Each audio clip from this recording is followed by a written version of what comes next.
Hi, it's Casual Fridays with 2 Harmonics. Today we're spending the day with Dan Lombard. Thank you for having me. Today we'll be spending the day with Dan Lombard. He's a sports journalist. We'll be watching the South Africa versus Malaysia Bulls game, and thereafter we'll be spending some time with his family.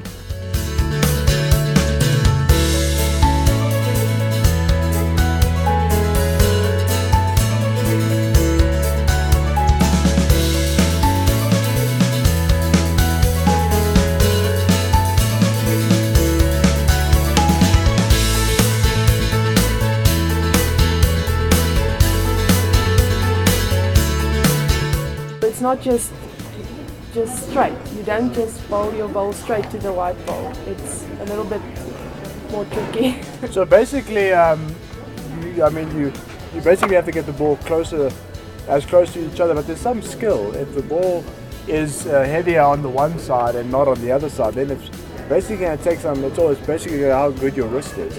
So when you're a sports journalist, so you focus on. Do you actually cover many sports or certain types of sports? Well, it depends on who I'm working for. My main magazine, Game On Magazine, where I'm assistant editor, we do all sports. That's why we were at the Bowls. I've done a hockey interview this year already. Earlier in the week I did an ice hockey interview. So Nice. we cover a lot of up and coming people, a lot of established people, but we also see ourselves as not elitist. So we don't just focus on the guys who've already made it. We do a lot of youngsters, schools and universities. That's actually our target market. And then obviously, because I broke my neck playing rugby, I'm very passionate about the game.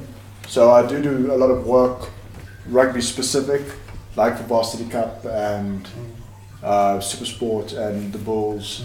So it's just about rugby's my main love, and that's what I like to focus on. So I generally get the rugby articles in Game On Magazine. But yeah, we do cover pretty much everything. As long as it's a South African who's doing it, we'll cover it. Yeah. You spoke about you broke your neck in rugby. Like, can you go through it? Like, what happened? Well, in 2008, the 13th of May, when I was in Matric at Pretoria Boys, I was involved in a practice match. Actually it was a captain's run. We were supposed to play Hoërskool Garsfontein the next day. Sorry, Hoërskool Lorraine the next day, and basically I just broke from the back of the line out, went down to tackle the scrum off, and in that process my head ended up in the wrong place and the ruck collapsed forward onto me. Sure. And pretty much the rest is history. Broke my neck, C4-5, severing my spinal cord, so that left me quadriplegic. Yeah. That's very good. With my condition, I have muscular dystrophy. It was quite progressive. I stopped the ability to push myself, to feed myself, and I couldn't write anymore. So it was progressive. But yours must have been instant. How was the adjustment? Yeah, look, I mean, it was pretty instant. There was basically 3 cracks and instant paralysis.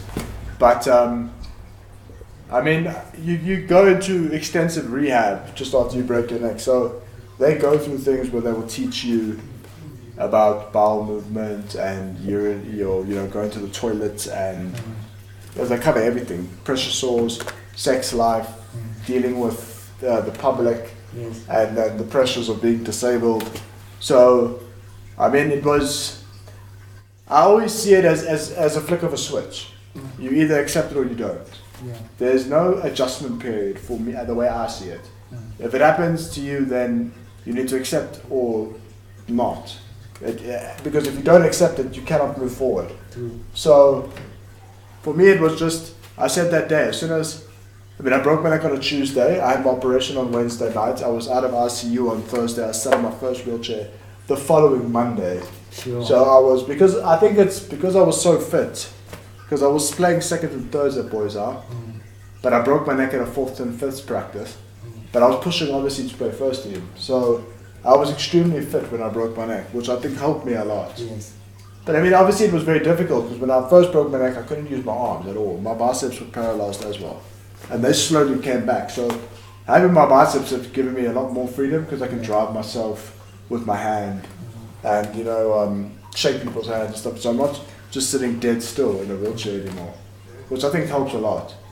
So, I mean, as soon as I came off the morphine and I could think straight, the first thing I told my dad was I'm going back to school as soon as I'm out of hospital, which is what I did. I went to both my matric dance and the matric dance of my girlfriend at the time. That's awesome. Luckily my headmaster at the time was very well established in the Department of Education, so I didn't have to write too many exams, including maths, which was a godsend because I sucked at maths. Yeah.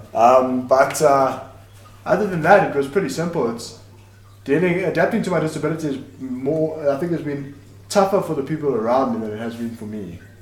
Because I can't even remember what it's like to walk anymore. I mean, it's been so long that I don't even think about that anymore. So, whereas my dad obviously yeah. knows what it was like. He's got memories of me playing rugby and surfing and playing on the beach and stuff like that. So I think it's been harder for them. And than for myself. the adaptation between helping yourself to now having someone to assist you, was it like... Look, one of the first things that they teach you in hospital is that when you're disabled or when you're paralyzed, you lose two things. Yeah. Your privacy and your independence. True. And it's, like I just said, I accepted everything as it came. So, I mean, I lost my privacy and I've lost my independence. So I have to,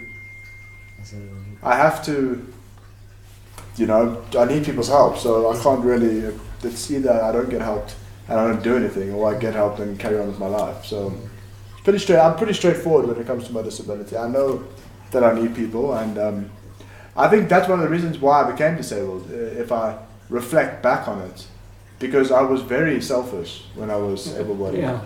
And I thought I could take on the world by myself. And my disability has proved that you can't. Even if you're able-bodied, you can't. It's very difficult to do it when you think you can take on the world by yourself. So I think my disability has taught me to understand a lot of things about life. A lot of things about life that many youngsters my age don't understand. Any challenges that you go through? Look, I mean, obviously there's the usual challenges, you know, going to a place that has only steps and not lifts. You know, people not giving you work because you're disabled, you know, people looking at you funny, those sort of things. But I don't really have challenges that I see every day that I deal with, you know.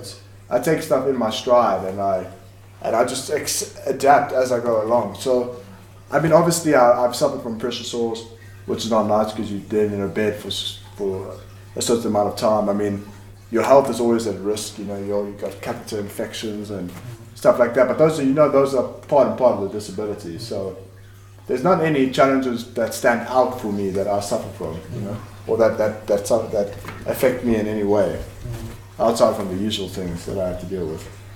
Yes, that's Casual Fridays with two harmonics. We're there, and we'll see you all next Friday. Would you like to give a shout out there? Guys, just remember there's two hashtags that I use: accept, adapt, achieve, and forever strong. Keep that in your mind at all times and you will be able to conquer the world, believe me.